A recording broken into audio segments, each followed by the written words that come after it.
Hello दोस्तों, कैसे हो सभी। आई होप आप सभी ठीक होंगे। तो दोस्तों, आप आज का हमारा सेशन नंबर 16 है और आप सभी को पता है कि मध्य प्रदेश पुलिस से 2022 में जो एग्ज़ाम हुए थे उसके प्रीवियस ईयर क्वेश्चन हम यहाँ पर कर रहे हैं, जिससे आपको जो पिछला एग्ज़ाम का पैटर्न है दोस्तों उसको आप जान रहे हो और साथ ही साथ जो प्रश्न आए थे उनके लेवल को भी जान रहे हो, किस टाइप से प्रश्न पूछे जा सकते हैं उसको भी आप यहाँ पर सीख रहे हो। तो दोस्तों, आज का सेशन नंबर 16 है। अगर इससे पहले के जो सेशन है 15 सेशन है वो अगर आपने अभी तक नहीं देखे तो दोस्तों वीडियो के डिस्क्रिप्शन में प्लेलिस्ट लगा दी है, वहाँ से जाकर आप 1 बाय 1 करके प्लेलिस्ट देख सकते हो। दोस्तों, सभी से गुजारिश है कि कम से कम रोजाना 2 टेस्ट तो लगाएं और टेस्ट लगाकर एनालिसिस जरूर करें ताकि आपका स्कोर बढ़ सके। दोस्तों, आप अपने भाई पे विश्वास कर सकते हो बिकॉज 2-3 एग्जाम जो है क्वालिफाइड कर चुके हैं, तो कोई दिक्कत होने वाली है नहीं। तो चलिए दोस्तों, बढ़ते हैं आज के सेशन की तरफ। देखिए दोस्तों, सेशन में हर प्रकार के जब एग्ज़ाम होता है तो एग्ज़ाम में हर प्रकार के प्रश्न पूछे जाते हैं। कुछ सिंपल भी होते हैं और कुछ डिफ़िकल्ट भी होते हैं। तो दोस्तों, ऐसा मत सोचिए कि यहाँ पर इजी प्रश्न होते हैं। हर प्रकार के जो शिफ्ट में पूछे जाए वही प्रश्न हम जो आंसर की है उसी से करवाते हैं, ना कि बना कर लाते हैं। तो चलिए दोस्तों, बढ़ते हैं पहले प्रश्न की तरफ। पहला प्रश्न दोस्तों देखिए आपके सामने है और दोस्तों 86 से हम 100 तक जाएंगे। तो पहला प्रश्न क्या है, देखिए दोस्तों, श्यामा एक काम को 420 दिनों में कर सकता है, 21 दिनों में वह कितना काम कर सकता है। देखो दोस्तों, पहले भी हमने ये प्रश्न किया हुआ है। इसमें क्या करना होता है, देखिए दोस्तों, यहाँ भी 420 दिन है और यहाँ पर भी 21 दिन है, तो कुछ भी नहीं है। 420 जो दिन है दोस्तों उसका 21 कितना भाग है, बस यही आपको बताना है। देखिए दोस्तों, 21 दूनी 42, तो कुल मिलाकर 1/20 काम है वो 21 दिन में श्यामा कर सकता है। तो 1/20 इसका दोस्तों आंसर हो जाएगा, जो कि देखिए दोस्तों ऑप्शन नंबर सी में आंसर दिया हुआ है। चलिए दोस्तों, आगे के प्रश्न की तरफ हम चलते हैं। देखिए दोस्तों, अगला प्रश्न है 19 से विभाजिता आपको दोस्तों बताना है। देखिए दोस्तों, हम पिछली बार भी 17 की विभाजिता सीख चुके हैं और अब 19 की भी हम सीख जाएंगे। और दोस्तों, इसी प्रकार से 19 नहीं, हर नंबर की यही विभाजिता होती है। तो दोस्तों देखिए, पहले तो हमें 19 को किसी भी 19 के पढ़ना ऐसा पढ़ना है कि वो कहीं ना कहीं 10th डिजिट मतलब कि जीरो वाले अंक के साथ जाए, जैसे 10 हो गया, 20 हो गया या 30, 50, 40 ऐसे के साथ। तो देखिए दोस्तों, अगर मैं कहूँ कि 19 जो है उसको हमें किसके पास ले जाए, देखिए दोस्तों 19 का अगर टेबल एक बार ही पढ़ते हैं तो क्या जाता है, 19 एकम 19। तो ये किसके पास जा रहा है, देखिए 19 मतलब 20 से दोस्तों कितना कम है, 1। तो दोस्तों अगर हम 20 से 1 कम करते हैं तो कितना आता है, 19। तो देखिए दोस्तों, हम 20 को क्या लिख सकते हैं, 10 गुणा 2 माइनस 1, तो बराबर कितना जाएगा दोस्तों, 19 आ जाएगा। ठीक है, अब यहाँ पर देखिए दोस्तों, मैं इसको रफ करके फिर आपको बाकी कहानी बता देता हूँ। तो देखिए दोस्तों, अभी तक हमने सीखा है कि 20 माइनस 1, तो 20 माइनस 1 को क्या लिख सकेंगे दोस्तों, 10 गुणा 2 माइनस 1। अब इतना लिख लिया दोस्तों। तो यहाँ पर अब हमें करना क्या है, देखिए यहाँ पर दोस्तों माइनस है, तो माइनस है तो प्लस करने वाले हैं, आगे बताऊंगा कहाँ। और यहाँ पर देखिए दोस्तों 2 का गुणा है तो 2 में हम करेंगे। अब देखिए दोस्तों, कभी भी कोई नंबर, अब देखिए इतने बड़े बड़े नंबर दे रखे हैं, इनको हम कैसे सोल्व करें। तो देखिए दोस्तों, कभी भी प्रश्न आता है तो पहले ए ऑप्शन उठाइए फिर डी ऑप्शन उठाइए। क्यों, क्योंकि चेक हमें करना पड़ेगा। तो देखिए पहला ऑप्शन क्या है दोस्तों हमारा, 73, 21, 58। तो देखिए दोस्तों, इसका यूनिट डिजिट 58 है, इसको इसके 2 से गुणा करिए। तो देखिए दोस्तों, 8 दूनी कितना होता है, 16। ठीक है, अब देखिए दोस्तों, यहाँ माइनस था तो हमें प्लस करना है, किस में, देखिए दोस्तों जो शेष बच गया है, जैसे कि अब शेष क्या बच गया हमारे पास में, 15 और 732, तो इसमें आपको जोड़ देना है। ठीक है, अब देखिए दोस्तों, हम इसको जोड़ देते हैं तो क्या आ जाएगा, यहाँ पर देखिए 6, 5, 11 का 1, कैरिया 1 और 1, 2 और 1, 3, यहाँ पर आ जाएगा 732। अब दोस्तों हमें क्या करना है, 1 का फिर गुणा कर देना 2 में, तो 1 का गुणा 2 में करेंगे तो 2 आएगा, तो इसमें जोड़ दो। देखिए दोस्तों 7, 3, 2 और 5। अब दोस्तों फिर 5 का गुणा कर दो 2 में, तो 10 हो गया। अब 10 फिर इसमें जोड़ दो। तो देखिए दोस्तों, 5 में 0 जोड़ेंगे, 5, देखिए ये 5 हटा दीजिए दोस्तों, क्योंकि इसमें जोड़ना नहीं है, क्योंकि 5 का तो गुणा किया है ना। तो 10 इसमें जोड़ दीजिए, तो 732 में 10 जोड़ेंगे तो कितना आ जाएगा दोस्तों, 732 में अगर हम 10 जोड़ेंगे तो 700 यहाँ पर 42 आ जाएगा। ठीक है, अब दोस्तों जो 700, देखिए थोड़ा सा रफ कर देते हैं, जो हमारा 742 आया है, अब 742 में हम फिर गुणा करेंगे, 742, अब फिर 2 का गुणा कर दो दोस्तों, तो 2 दूनी 4, तो 4 को इसमें फिर जोड़ देंगे तो देखिए दोस्तों 74 2 78। क्या दोस्तों 78 7 के 19 के टेबल में आता है? तो नहीं आता। क्यों? क्योंकि 19 चौक होता है 76, तो 78 नहीं आता। इसका मतलब जो ऑप्शन ए है दोस्तों ये इसका डिविजिबल नहीं है। अब देखिए दोस्तों पहला ऑप्शन देख लिया, अब हम देखेंगे डी ऑप्शन, क्योंकि आपको पता है, क्योंकि डी ऑप्शन हम देखेंगे क्योंकि पहले ए चेक करना फिर हमें डी चेक करना। तो देखिए दोस्तों डी ऑप्शन हमारे पास क्या है, ये है। अब आपको पता है लिखा क्या था दोस्तों हमारा 10 गुणा 2 माइनस 1 19 होता है। तो देखिए दोस्तों ये संख्या हम उतार लेते हैं। देखिए 38 19 57।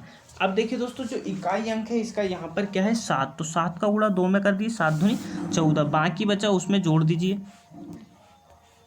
देखिए 5 और 4 दोस्तों 9, 9 और 1 10 की 0 कैरी आया 1, 1 और 1 दोस्तों 2 और यहाँ पर हो गया 38। ठीक है, अब दोस्तों 9 का फिर गुणा कर दीजिए, 2 में 9 दूनी 18, 18 को दोस्तों इसमें जोड़ दीजिए। अब देखिए दोस्तों 8 2 और 1 3 38, यहाँ पर कुल मिलाकर दोस्तों 38। अब देखिए दोस्तों यहाँ पर हमें क्या पता है 19 दूनी होता है 38, फिर भागने जाने की 0 तो 19 दूनी 38। तो कुल मिलाकर जो हमारा डी ऑप्शन है वो 19 से डिविजिबल है। और दोस्तों बाय चांस मान लो हमारे 4 अंक के साथ नहीं आ रहा, तो फिर आप क्या करोगे, फिर 2 का गुणा 8 में कर दोगे तो 16 और फिर 16 को रिमेनिंग में जोड़ दोगे। तो इस प्रकार से दोस्तों आप डिविजिबिलिटी का रूल आसानी से चेक कर सकते हैं। और दोस्तों प्रीवियस ईयर में मतलब कि जो 2022 का पेपर हुआ उसमें भर भर के क्वेश्चन इस टाइप से डिविजिबिलिटी रूल से आए। हर मतलब उसमें कम से कम 2 प्रश्न तो पूछे ही गए थे, जो कि बच्चों को बहुत ही परेशानी हुई। तो इस प्रकार से समझ में आ गया होगा आपकी कोई डिविजिबिलिटी रूल हम कैसे लगाते हैं। चलिए दोस्तों पढ़ते हैं आगे के प्रश्न की तरफ। देखिए दोस्तों यहाँ पर प्रश्न कुछ इस प्रकार से है कि देखिए राहुल की वर्तमान आयु ऋतु की वर्तमान आयु से 5 वर्ष कम है। यदि 3 वर्ष पूर्व ऋतु की आयु x थी तो निम्न में से राहुल की वर्तमान आयु आपको बताना। देखिए दोस्तों थोड़ा सा ऊपर हम कर लेते हैं और यहाँ पर अब हम सोल्व कर लेते हैं। देखिए हम मान लेते हैं कि जो राहुल की आयु है वो x है और ऋतु की आयु हम y मान लेते हैं। तो देखिए दोस्तों प्रश्न है राहुल की वर्तमान आयु ऋतु की वर्तमान आयु से 5 वर्ष कम है। 5 वर्ष से कम मतलब कि दोस्तों अगर मैं ऋतु की आयु y है, देखिए r और हम राहुल से कर लेते हैं, देखिए राहुल बाई से कर लेते हैं। देखिए y माइनस x अंतर ये दोस्तों 5, y आयु आपको पता है ऋतु की और x है राहुल की। अब दूसरा क्या बोल रहा है, देखिए दोस्तों यदि 3 वर्ष पूर्व, अब 3 वर्ष पूर्व मतलब कि जो ऋतु की आयु है y उसमें से 3 घटा दो। 3 वर्ष पूर्व ऋतु की आयु दोस्तों क्या थी, x थी।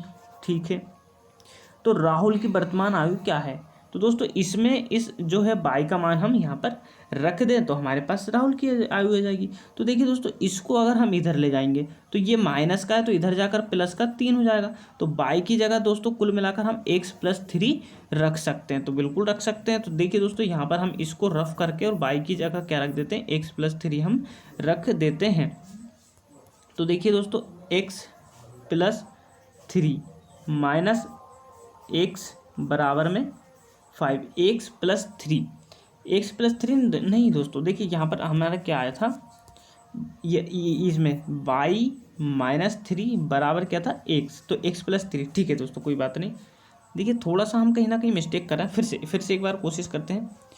देखिए ऋतु की आयु हम मान लेते हैं x मान लिया अब हमने, और राहुल की मान लेते हैं y आयु। ठीक है, अब देखिए ऋतु की वर्तमान आयु से 5 वर्ष कम है, तो ऋतु की आयु हमने x मान ली और उससे 5 कम मतलब अंतर आ गया 5। ठीक है, अब इसके बाद देखिए दोस्तों 3 वर्ष पूर्व ऋतु की आयु x थी, तो ऋतु की आयु हमने x मानी और 3 इसमें से घटा दिया, तो ये क्या होगी दोस्तों x थी।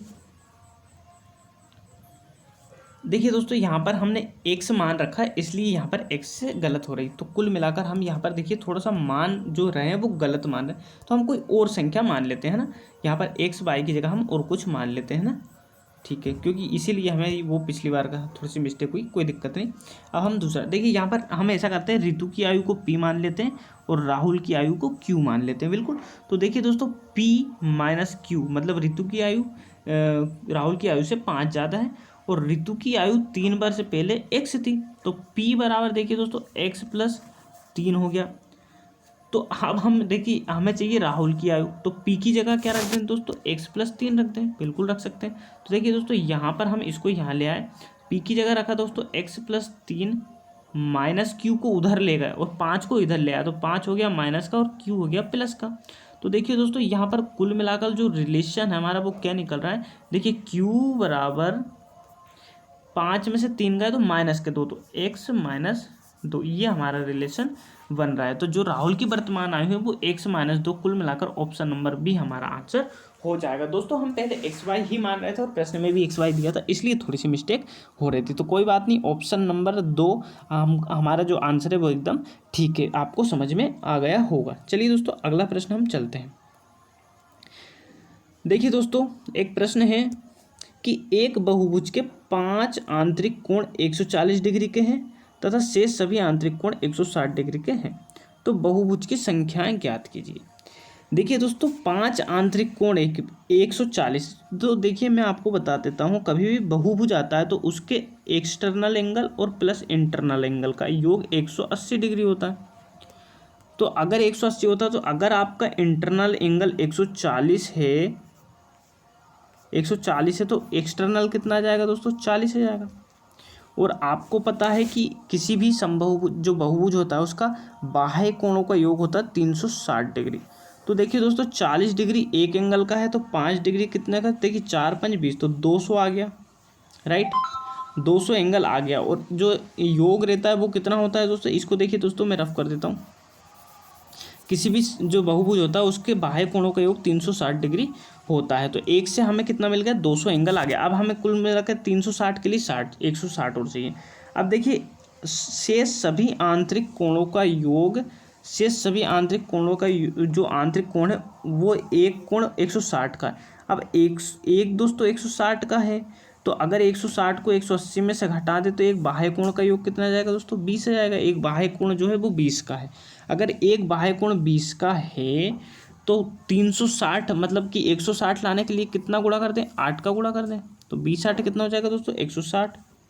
तो ये टोटल हो गया दोस्तों 360 और हमारा यहाँ से कोटा पूरा भी हो गया। कैसे, देखिए 8 तो यहाँ पर हो गए और 5 दोस्तों यहाँ पर थे, तो 8 5 13, तो कुल मिलाकर जो हमारे जो बहुभुज है उसमें 13 भुजा दोस्तों होने वाली है। तो दोस्तों यहाँ से हमारा आंसर तो सी ऑप्शन आ जाएगा, लेकिन यहाँ से कुछ चीज़ें मैं और दोस्तों बता देता हूँ। तो देखिए दोस्तों हमेशा 360 होता है बाह्य कोणों का योग समबाहुभुज के, तो इसमें भुजाओं का भाग दे दो तो आपका प्रत्येक बाह्य कोण आ जाएगा। दूसरी बात दोस्तों, अगर आपको सभी आंतरिक कोणों का योग चाहिए तो आप फॉर्मूला लगा सकते हो उसमें कि n-2 गुणा में 180, या फिर दोस्तों ये नहीं लगा सकते तो आप लगा सकते हो 2n-4 गुणा में 90। तो दोस्तों ये सभी आंतरिक कोणों का योग का फॉर्मूला, दोनों में से आप कोई भी लगा सकते हो। तो चलिए दोस्तों बढ़ते हैं आगे के प्रश्न की तरफ। देखिए दोस्तों अगला प्रश्न हमारे पास में है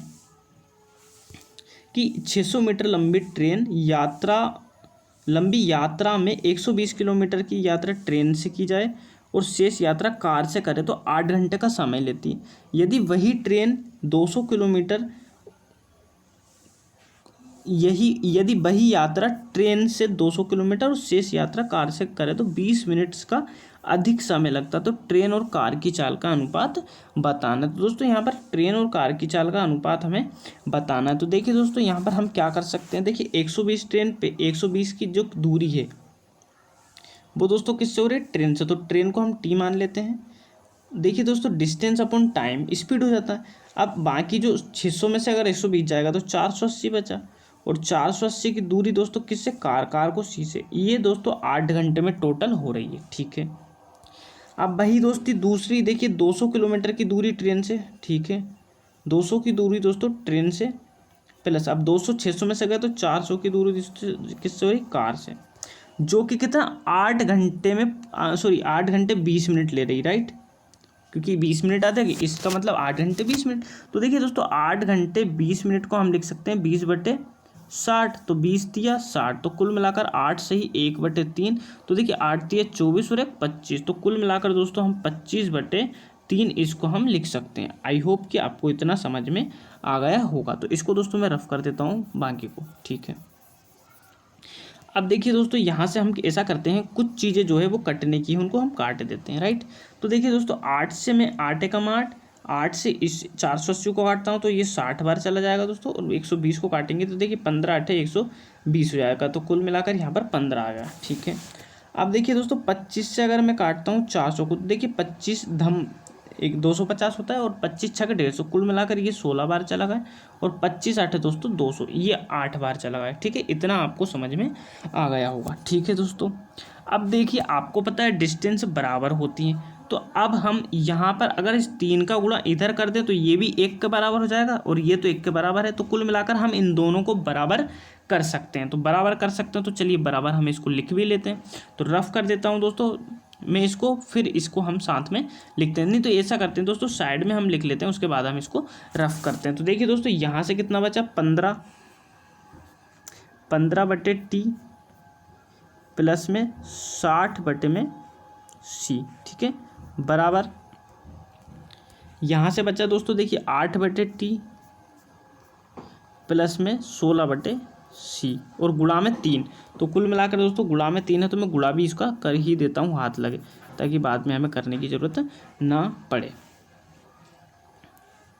देखिए दोस्तों, देखिए 8 का गुणा 3 में करेंगे तो 8 3 आ जाएगा दोस्तों 24, और फिर 16 का 3 में करेंगे तो यहाँ पर आ जाएगा दोस्तों 48, 16 3 48। ठीक है, ओके।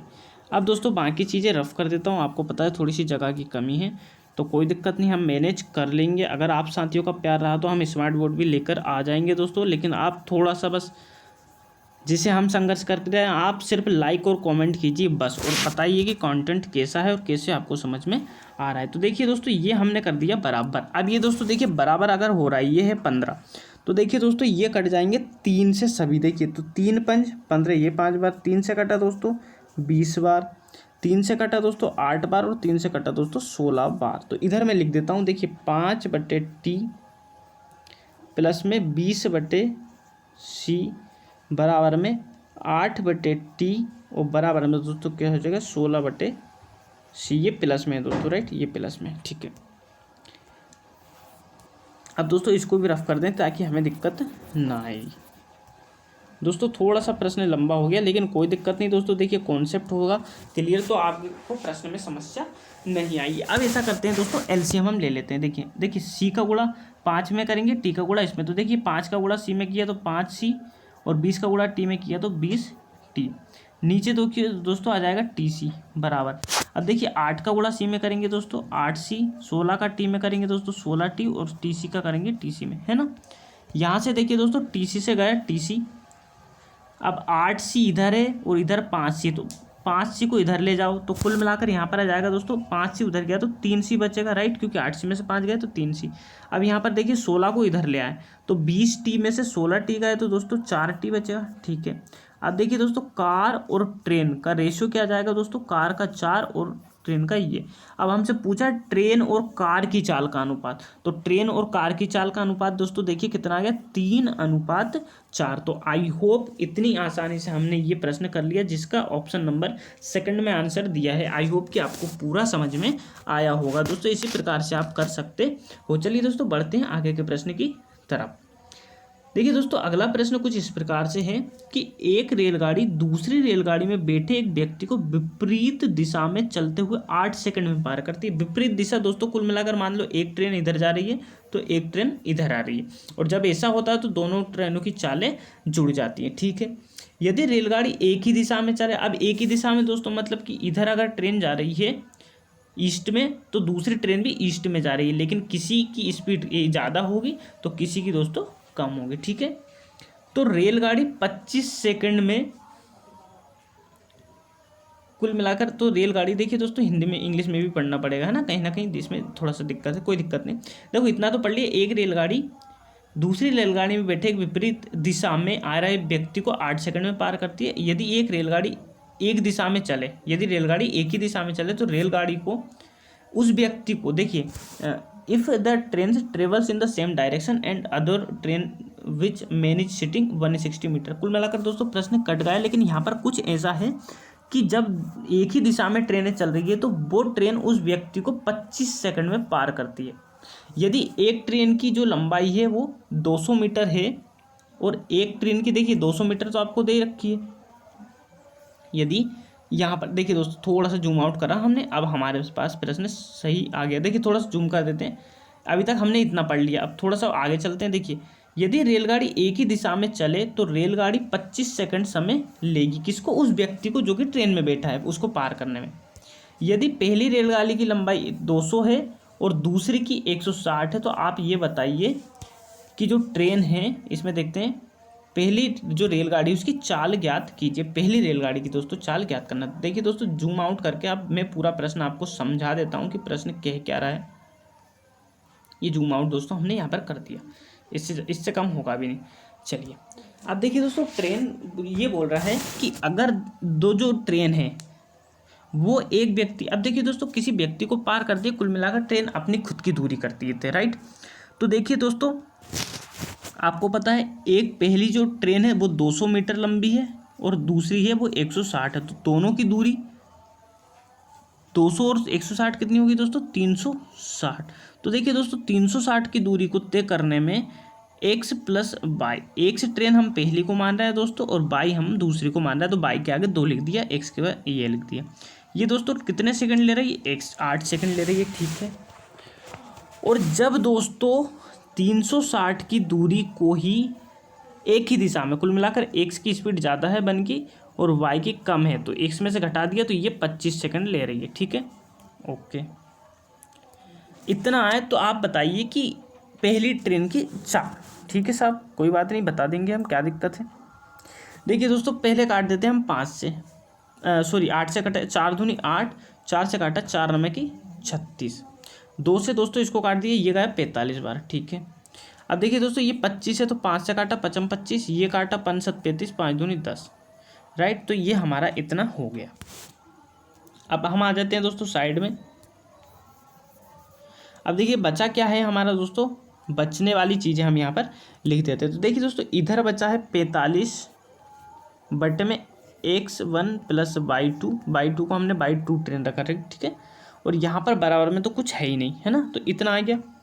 अब देखिए दोस्तों, यहाँ पर ये 5 बचा है, तो ऐसा करते हैं 5 इसके बटे में ले आएँ, और तो इधर भी एक इधर भी एक, तो ये दोस्तों बराबर हो जाएंगे, क्यों? क्योंकि इनकी जो दूरी है वो तो समान है, राइट।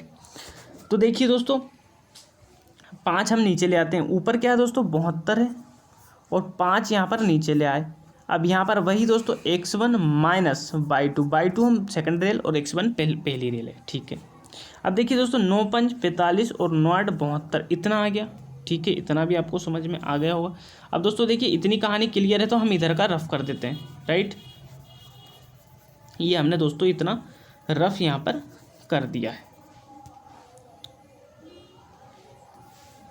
अब दोस्तों देखिए, यहाँ पर आप ऐसा करिए, क्रॉस मल्टीप्लाई कर दीजिए, राइट, इसका इधर इसका इधर। तो देखिए दोस्तों, 5 का 5 में करेंगे तो 55 25, और ये आ जाएगा नीचे x1 माइनस y2, राइट। अब इधर बराबर कर देंगे दोस्तों। यहाँ पर देखिए दोस्तों, कुल मिलाकर ऐसा करिए दोस्तों, ये 25 भी मत लिखिए, राइट, ये हमें 25 भी नहीं लिखना है, क्योंकि हमें रेशियो चाहिए, तो हम रेशियो बना लेते हैं ना हम, सीधी सी बात है, और क्या, हमें रेशियो तो चाहिए। तो देखिए दोस्तों, ये 5 है तो 5 को नीचे ले आओ और इसको ऊपर ले जाओ। तो देखिए दोस्तों, x1 माइनस y2 बटे में, देखिए दोस्तों x1 प्लस y1 है, x1 प्लस y2 बराबर, ऊपर दोस्तों देखिए 8 है तो ऊपर 8 लिख दिया, नीचे 5 का गुणा 5 में किया तो 25। ये दोस्तों हमारा रेशियो आ गया, है ना। अब देखिए, यहाँ पर लग जाएगा दोस्तों कॉम्पोनेंटो एंड डिविडेंडो, मतलब कि ऊपर जब कभी भी माइनस और प्लस में दो चीज़ें होती है तो दोनों को जोड़कर, देखिए अब हमें पहली ट्रेन की चाल चाहिए, तो कुल मिलाकर हमें जोड़ के 2 का भाग दे देंगे तो हमें इनकी चाल आ जाएगी। तो देखिए दोस्तों, 25 में 8 जोड़ते हैं तो 25 और 8 हो जाता है दोस्तों 33, और इसमें भाग 2 का दे दो तो ये आ गई x की स्पीड, लेकिन दोस्तों मीटर में है और हमें चाहिए किलोमीटर पर आवर में, क्योंकि ऑप्शन में किलोमीटर पर आवर में दिया। तो ऐसा करें, इसको 5/18 से गुणा कर दें, लेकिन 18/5 से गुणा करना पड़ेगा, क्यों दोस्तों? क्योंकि 18/5 जो है मीटर पर सेकंड को किलोमीटर पर आवर में बदल देता है, ठीक है। अब 18 का गुणा 33 में, तो 18 तिये 54 का 4, केरिया है 5, फिर 18 तिये 54 और 5 कितना हो गया दोस्तों 59। अब देखिए दोस्तों, नीचे क्या है 5 दूनी 10, तो कुल मिलाकर यहाँ पर क्या आ जाएगा दोस्तों 9 और 4 के बीच में क्या आ जाएगा, पॉइंट आ जाएगा, तो यहाँ किलोमीटर पर आवर आ जाएगा, तो 59.4 किलोमीटर पर आवर इसका आंसर हो जाएगा। चलिए बढ़ते हैं आगे प्रश्न की तरफ। तो दोस्तों चलिए अगला प्रश्न ये है हमारा। अगला प्रश्न क्या है दोस्तों, देखिए अगला प्रश्न मैं जूम करके पढ़ा देता हूँ पहली बार एक बार में। देखिए दोस्तों, एक खरगोश जितने समय में 5 छलांग लगाता है। दोस्तों ये प्रश्न फॉरेस्ट गार्ड में भी आया था, फॉरेस्ट गार्ड 2023 जो अभी भी हुआ था, सेम टू सेम क्वेश्चन आ गया था दोस्तों। तो एक खरगोश जितने समय में 5 छलांग लगाता है, एक कुत्ता उतने ही समय में 3 छलांग लगाता है, राइट। इसके बाद देखिए दोस्तों, खरगोश एक छलांग 2 मीटर की और कुत्ता एक छलांग 4 मीटर की दूरी तय करता है। तो यदि कुत्ते व खरगोश के बीच 10 तो की दोस्तों इंग्लिश में देख लेते हैं, 10 मीटर की दूरी है, तो हाउ कैच द रेबिट। तो मतलब कि जो रेबिट है उसको कितनी जंप में जो है हमारा डॉग उसको पकड़ लेगा। तो चलिए दोस्तों उसको जूम आउट करके हम सोल्व कर लेते हैं। देखिए दोस्तों प्रश्न है हमारा कि 5, देखिए टाइम क्या लग रहा है, रेबिट को R लिख देंगे और डॉग को D लिख देंगे। अब ये देखिए 5 छलांग लगाता है, मतलब 5 जंप, और ये 3 जंप एक ही समय में, ठीक है साहब। इसके बाद देखिए दोस्तों, रेबिट और यहाँ पर डॉग। अब रेबिट की जो एक छलांग है दोस्तों वो कितने की है, 2 मीटर की, और जो हमारा जो डॉग है उसकी जो एक छलांग है वो 4 मीटर की, ठीक है। अब इनके बीच की दोस्तों दूरी कितनी है, 10 मीटर। रेबिट और खरगोश के बीच की 10 मीटर दूरी है। तो कुल मिलाकर हमें कवर कितनी करना है दोस्तों, 10 मीटर कवर करना है। अब देखिए दोस्तों, एक जंप में ये 4 मारता है और एक जंप में ये कितनी 2 मारता है, कुल मिलाकर 2 का अंतर आ रहा है। लेकिन दोस्तों एक चीज़ और है यहाँ पर, एक चीज़ क्या है दोस्तों, देखिए ये एक ही समय में 3 छलांग लगाता है और ये एक समय में 5 छलांग, और एक छलांग दोस्तों रेबिट की 2 मीटर की है, तो कुल मिलाकर जो है 5 छलांग हो गई दोस्तों 10 मीटर की, ठीक है। और इसकी एक 4 की है, तो यहाँ पर कितने मीटर की होगी दोस्तों, 12 मीटर की, राइट। अब दोस्तों देखिए एक ही समय में ये 12 मीटर कवर कर रहा है, तो आपको ये देखना है कि 2 मीटर जो है मतलब 10 मीटर कितने में कवर कर रहा है। तो देखिए दोस्तों, इस 2 में अगर मैं 5 का गुणा कर दूं तो 5 दूनी कितना, 10 मीटर, राइट। 10 मीटर कवर हो गया। लेकिन दोस्तों कितनी बार में होगा, 5 बार में कवर हुआ। तो ये जो 5 छलांगे इसका गुणा किस में कर दें दोस्तों, 3 में कर दें, क्योंकि 3 में गुणा अगर 5 का करेंगे तो यहाँ पर आ जाएगा 15, राइट। क्योंकि यहाँ पर जो छलांग एक समय में ये इतना, मतलब ये 5 छलांग लगा रहा है तो ये 3 लगा रहा है, और एक ही समय में अगर ये 3 लगा रहा है तो 3 का गुणा 5 में कर दे तो हमारे यहाँ पर आ जाएगा हमारा 15 आंसर। तो कुल मिलाकर दोस्तों ऑप्शन नंबर सी में हमारा आंसर दे रखा है। तो 15 जो छलांग में कुत्ता एक रेबिट को आसानी से पकड़ लेगा। तो चलिए दोस्तों बढ़ते हैं आगे के प्रश्न की तरफ। देखिए दोस्तों अगला प्रश्न है, ए एक कार्य को 12 दिन में कर सकता है, बी 15 दिन में कर सकता है, तो वे एक साथ मिलकर 450 रुपये में काम करने को तैयार हो जाते हैं। इस धनराशि को में ए का हिस्सा क्या मिलेगा। देखिए दोस्तों एक प्रश्न पहले मैं आप चीज़ को बता देता हूँ क्लियर करके, कि वर्क जो बेजेस होता है, बेजेस मतलब कि दोस्तों ये मजदूरी होता है, वो होता है दोस्तों एफिशिएंसी इनटू टाइम के गुणा के बराबर। और ऐसे ही दोस्तों जो टोटल वर्क होता है वो होता है एफिशिएंसी इनटू टाइम के बराबर, ठीक है। इतनी चीज़ दोस्तों ये आप नोट डाउन कर लीजिए, बाकी चीज़ें हमारी सेम टू सेम चलती है। तो देखिए दोस्तों ए जो है 12 दिन में, बी जो है 15 दिन में, इनका जो एलसीएम में जाएगा दोस्तों 60 आ जाएगा। तो दोस्तों टोटल वर्क है ये दोस्तों 60, राइट। तो 12 पंच, इसकी ए की एफिशिएंसी 5 और 15 चौक 60, बी की एफिशिएंसी 4। अब देखिए दोस्तों एफिशिएंसी में ये बढ़ जाता है, तो कुल मिलाकर 9 बराबर कितना हो गया दोस्तों, 450। तो 1 बराबर दोस्तों कितना हो गया, 50। तो ए की एफिशिएंसी हमसे दोस्तों पूछा है कि ए को कितना हिस्सा मिलेगा, तो 50 का गुणा हम 5 में कर देते हैं दोस्तों, तो 55 25, तो कुल मिलाकर 250 रुपये जो है ए को मिलने वाले हैं। तो आई होप आपको समझ में आ गया होगा। ये देखिए दोस्तों ऑप्शन नंबर सी में आंसर दे रखा है। चलिए दोस्तों अगले प्रश्न की तरफ बढ़ते हैं। अगला प्रश्न है दोस्तों हमारा, देखिए दो संख्याओं का एचसीएफ एलसीएम ये है, तो कुल मिलाकर आपको पता है, देखिए एलसीएम गुणा एचसीएफ बराबर होता है पहली संख्या गुणा में दूसरी संख्या, राइट। तो देखिए एलसीएम कितना है इसको दोस्तों, एलसीएम है इसका दोस्तों 5040 गुणा में एचसीएफ है दोस्तों 6। पहली संख्या 210 है तो दूसरी ज्ञात करना, तो दोस्तों पहली जो संख्या उसका हम भाग दे देते हैं, राइट, 210 का। देखिए दोस्तों 3 से गुणा करो, 3 दूनी 6, 3 7 21, ये 0 से ये 0 गया, 7 से इसको काट देते कि 7 7 49, 1 बचा 7 दूनी 14, तो कुल मिलाकर 72 गुणा 2 144 दूसरी संख्या हमारी आ जाएगी, जो कि ऑप्शन नंबर सेकंड में दिया हुआ है। चलिए दोस्तों अगले प्रश्न की तरफ बढ़ते हैं। अगला प्रश्न है दोस्तों हमारा 2 नंबर का उत्पाद, उत्पाद मतलब कि दोस्तों गुणनफल ये है यदि संख्याओं का एचसीएफ 36 है तो एलसीएम है। देखिए दोस्तों अभी वही के भाई एलसीएम गुणा एचसीएफ बराबर होता है पहली संख्या गुणा दूसरी संख्या। अब देखिए दोस्तों दो संख्याओं का गुणनफल कुल मिलाकर यहाँ पर लिखना है 45 360। एचसीएफ है दोस्तों 6, तो एचसीएफ का हम भाग दे देते हैं 36 और यहाँ पर आ जाएगा दोस्तों एलसीएम जो कि हमें ज्ञात करना है। ठीक है, भाग दे देते हैं दोस्तों 9 चौके 36, इधर दे तो 9 पंजे 45, 3 में भागने जाने की 0, 9 चौक 36, ये आ गया दोस्तों इतना। अब दोस्तों 4 से भाग दे देते हैं। देखिए 4 से भाग दिया हमने, तो देखिए 4 से भाग देंगे तो आ गया 4 एकम 4, 1 बचा 10 हो गए, 4 दूनी 8, 2 बचा 4 6 24, तो 1260 हमारा जो कि ऑप्शन नंबर ए में दिया है ये हमारा आंसर हो जाएगा। आई होप दोस्तों आपको समझ में आ गया होगा। चलिए आगे के प्रश्न की तरफ बढ़ते हैं। देखिए दोस्तों एलसीएम एचसीएफ से 3 प्रश्न लगातार आए हैं। देखिए दो संख्याओं का एलसीएम एचसीएफ का 12 गुना है, संख्याओं के एलसीएम एचसीएफ का योग 403 है। तो पूछा क्या है, दोनों संख्याएं उनके एलसीएम से छोटी है तो संख्याएं ज्ञात कीजिए। चलिए दोस्तों प्रश्न के अकॉर्डिंग हम चलते हैं और देखिए किस प्रकार से हम इसको सोल्व आसानी से कर लेंगे। देखिए दोस्तों पूछा है एलसीएम जो है वो एचसीएफ का 12 गुना है, ठीक है, और दोनों का योग 403 है। तो देखिए दोस्तों 12 और 1 कितना हो गया दोस्तों, ये 13 हो गया, तो 13 बराबर 403, 13 का गुणक भाग दिया इसमें, 13 तिया 39, 39 1 बचा 13 कम 13, तो 1 का बराबर 13।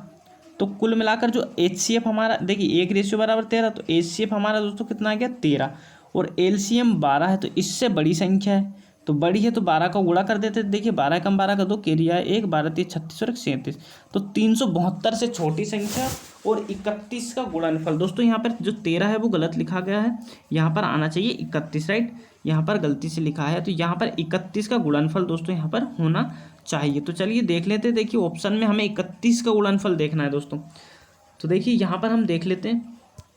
देखिए 31 के पाड़े में 67 नहीं आता, 93 दोस्तों आता है, 125 नहीं आता, 120 नहीं आता, कुल मिलाकर ऑप्शन नंबर दोस्तों 124 आता है। देखिए 31 गुणा 4 करते हैं तो 4 और 4 तिया 12, 124 आता है। तो कुल मिलाकर जो ऑप्शन नंबर सेकंड है वो हमारा आंसर हो जाएगा। आई होप आपको समझ में आ गया होगा।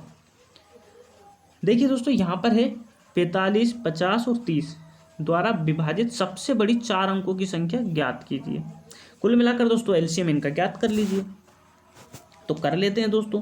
देखिए दोस्तों पहली बात तो देखिए 45 में 9 होता है, तो 9 का गुणनफल देख लीजिए, 9 का योग देख लीजिए। देखिए 9 थी 18 और 18 में अगर 18 जोड़ते तो 9 से कुल मिलाकर ये, लेकिन दोस्तों सभी का एलसीएम हमें देखना ना कि 9 से ही देखना है। तो दूसरा देखते हैं दोस्तों ऑप्शन है ना, तो हम एलसीएम ले लेते हैं, राइट। तो 45 50 30, राइट दोस्तों 5 से हम भाग देते हैं। देखिए पनम 45, 5 दम 50, पंचक 30, 5 से दोस्तों 9 आ गया, 2 6 आ गया, 2 से काटो दोस्तों 9 तो है ही सही, 2 एकम 2 और 2 तिया 6। अब दोस्तों 9 कितनी बार कटेगा, देखिए 9 से 3 बार और 3 बार, इतनी बार में कट जाएगा, राइट। तो देखिए दोस्तों 3 तिया 9, 9 पंच 45, 45 दून 90 और 90 दूनी 90 पंच 450, तो एलसीएम दोस्तों 450 आ गया है। अब 450 का गुणा अगर किससे करें कि हम 10,000 के करीब पहुंच जाए, राइट, क्योंकि हमें 4 अंकों की सबसे बड़ी संख्या चाहिए।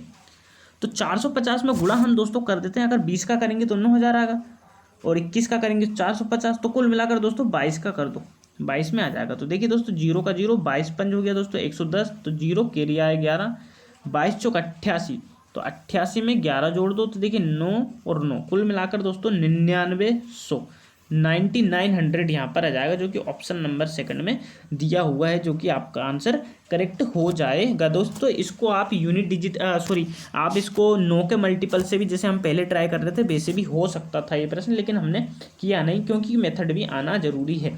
तो ऑप्शन नंबर बी हमारा आंसर हो गया। चलिए दोस्तों 98 नंबर का प्रश्न हमारे सामने, और देखिए दोस्तों किस प्रकार से हम इस प्रश्न को हल करेंगे। देखिए दोस्तों पी व क्यू किसी काम को 10 व 15 दिन में कर सकते हैं, और यहाँ पर दे रखा है यदि पहले दिन पी व दूसरे दिन क्यू और आगे इसी प्रकार से बारी बारी काम करते हैं तो कितने दिनों में काम समाप्त हो जाएगा। तो चलिए दोस्तों पहले हम इनकी निकाल लेते हैं एफिशिएंसी, और आग कभी भी ऐसे बारी बारी से काम करते हैं तो दोस्तों उसकी ऑप्शन होता है। तो देखिए पहले हम पी 10 दिन में, क्यू 15 दिन में, इनका दोस्तों टोटल जो एलसीएम में जाएगा वही टोटल वर्क 30, तो 10 दिया 30, 15 दूनी 30, ठीक है। अब देखिए दोस्तों पहले काम स्टार्ट करता है पी, फिर करता है क्यू। तो देखिए दोस्तों एक दिन पहले पी ने काम किया फिर क्यू में, देखिए दोस्तों पी ने पहले 3 किया फिर क्यू ने 2 किया, तो टोटल काम कितना हो गया दोस्तों 5 काम, और कितने दिन में होगा दोस्तों 2 दिन में, राइट। तो अब देखिए हमें 30 के करीब में पहुंचना है, ना कि 30 पे पहुंचना है। तो देखिए दोस्तों 5 में हम किसका गुणा करें, 5 का कर दें, राइट। तो इधर भी 5 का होगा, तो देखिए दोस्तों यहाँ पर हो गया 25 काम और यहाँ पर हो गया 10 दिन, राइट।